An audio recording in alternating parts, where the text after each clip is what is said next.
damai sejahtera dalam kasih Tuhan.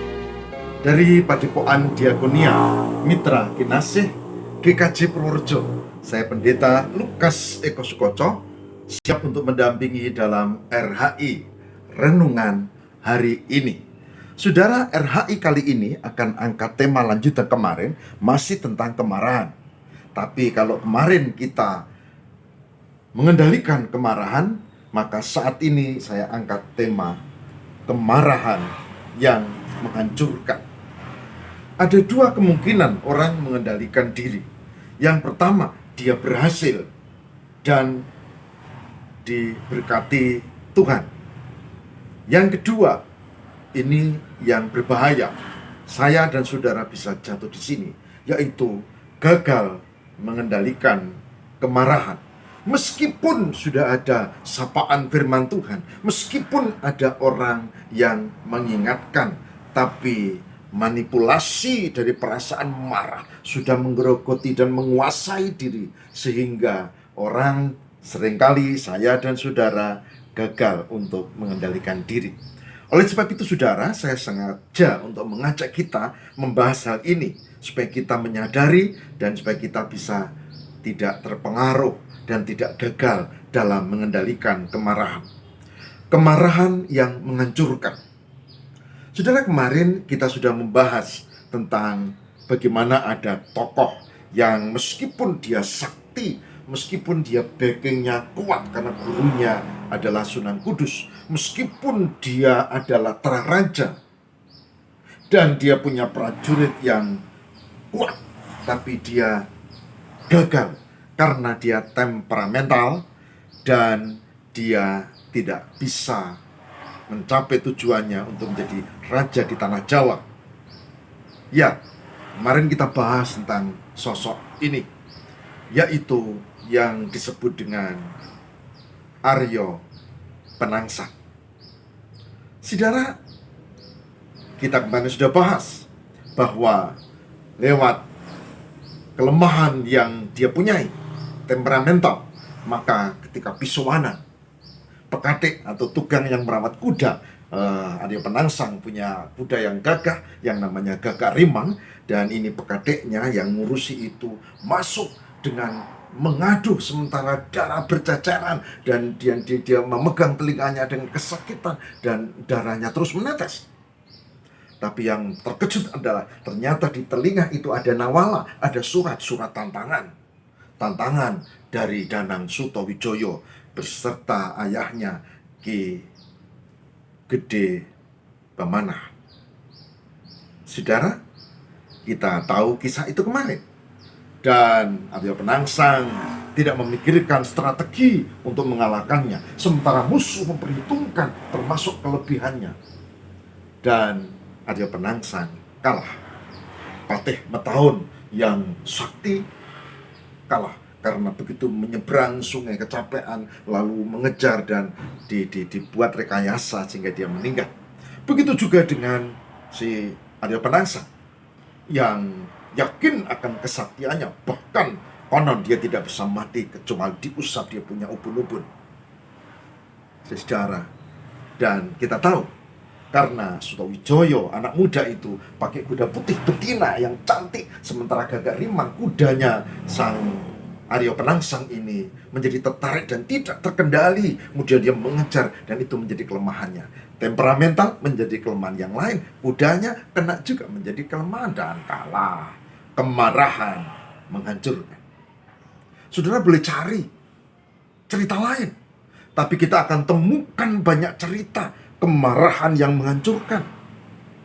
Ada seorang yang kemudian ketangkap. Ada kasus pembunuhan satu keluarga.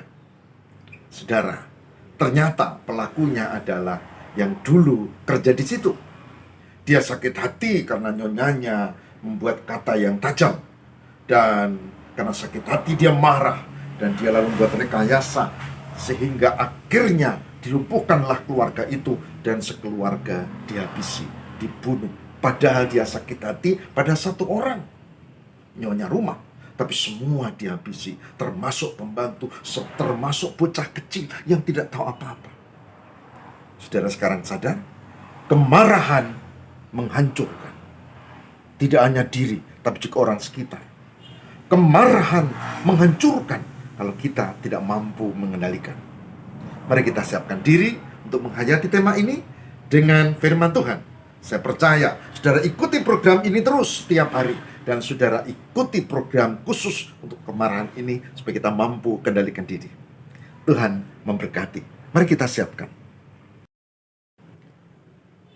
Saudaraku yang terkasih di dalam Tuhan, saya mau ajak untuk kita mencermati dan merenungkan firman Tuhan dari kitab Kejadian pasal 4. Kejadian pasal 4 ayat 3 sampai dengan ayat yang ke-7.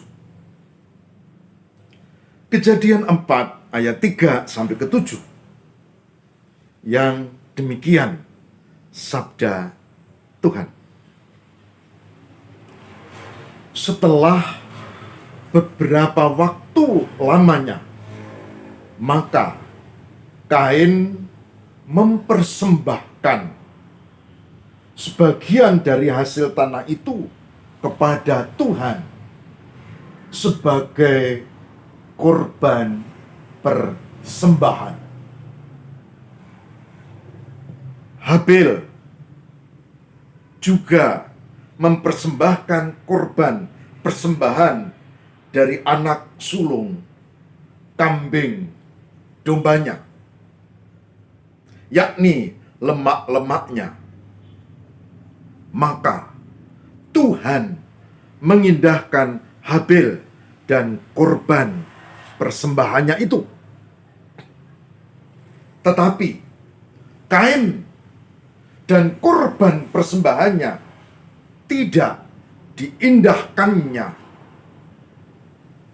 Lalu hati Kain menjadi sangat panas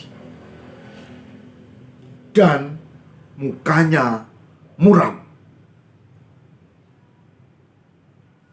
Firman Tuhan kepada Kain, "Mengapa hatimu panas dan mukamu muram?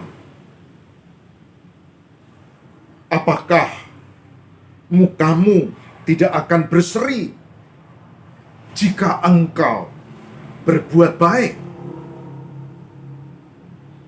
Tetapi jika engkau berbuat tidak baik, dosa sudah mengintip di depan pintu. Ia sangat menggoda engkau.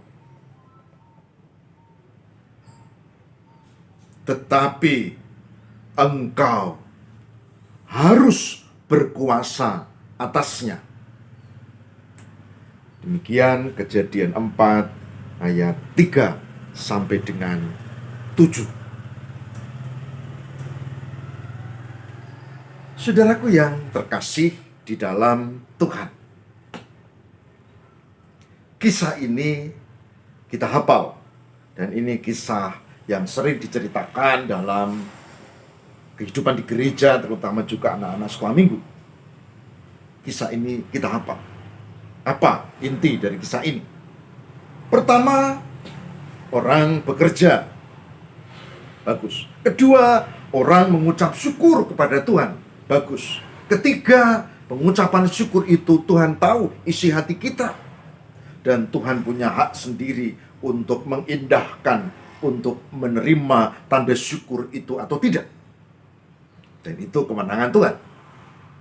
Keempat, punya Habil diindahkan Tuhan, punya Kain tidak. Dan kelima, yang tidak kesampaian, yang hatinya tidak tentram, menjadi panas hati, marah. Marah kepada Tuhan. Marah yang paling dekat ya kepada Habil. Habil diterima, aku tidak. Begitu. Lalu Tuhan mengingatkan Kain, "Mengapa mukamu muram? Kalau kau berbuat baik, pastinya berseri-seri." Dengan kata lain, Ucapan syukur kan tanda. Kalau kamu hidupmu beres, bagus. Tidak diceritakan dalam Alkitab. Tapi yang diceritakan adalah bahwa Kain ini enggak bagus. Lalu persembahannya tidak diterima Tuhan. Kalau kamu berbuat baik, pasti berseri-seri. Seperti Habil, gampangnya begitu. Pasti persembahanmu diterima. Seperti Habil, mudahnya begitu. Tapi, kalau engkau tidak berbuat baik, awas.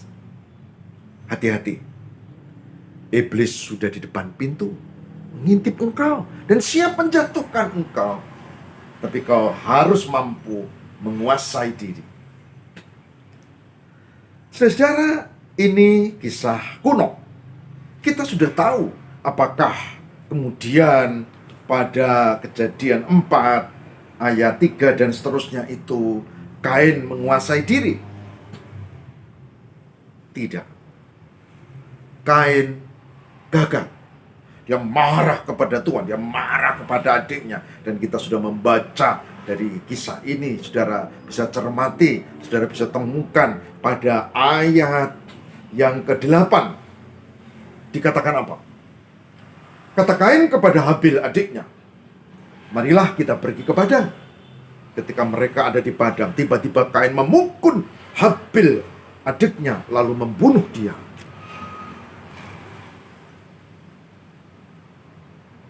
Saudara, jangankan ke orang lain yang kita tidak ada hubungan darah, marah di jalan, bisa mengumpat-umpat.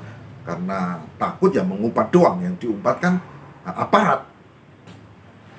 Marah. Teman saja, teman bisa, kalau marah bisa jadi masalah.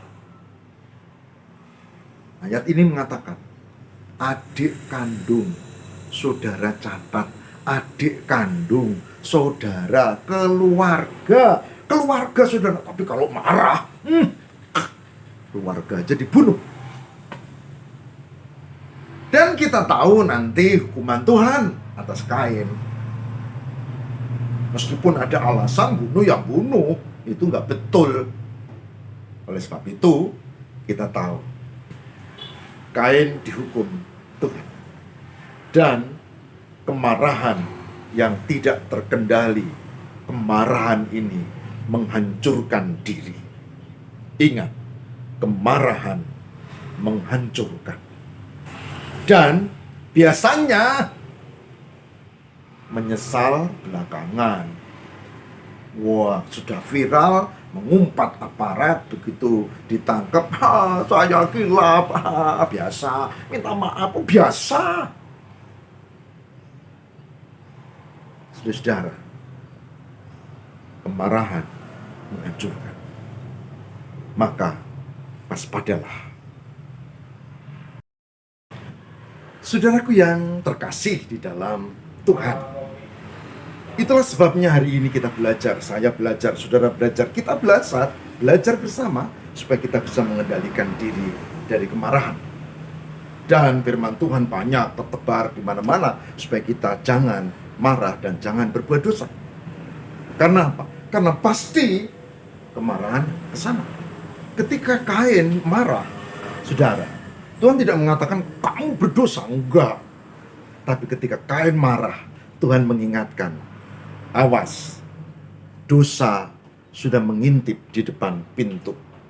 Artinya kemarahan tinggal selangkah menuju dosa. Kemarahan tinggal selangkah menuju dosa. Sayang sekali Kain tidak mentaati Tuhan. Kain tidak memperhatikan, sehingga dia benar-benar jatuh dan hancur. Saudaraku, dalam kehidupan di gereja, di keluarga, bukankah juga begitu?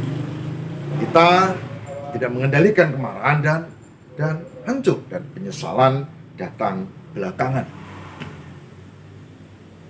Ada seorang yang diingatkan oleh sahabatnya, mengapa kamu berbuat begitu? Oh, dia marah, lalu dia teror itu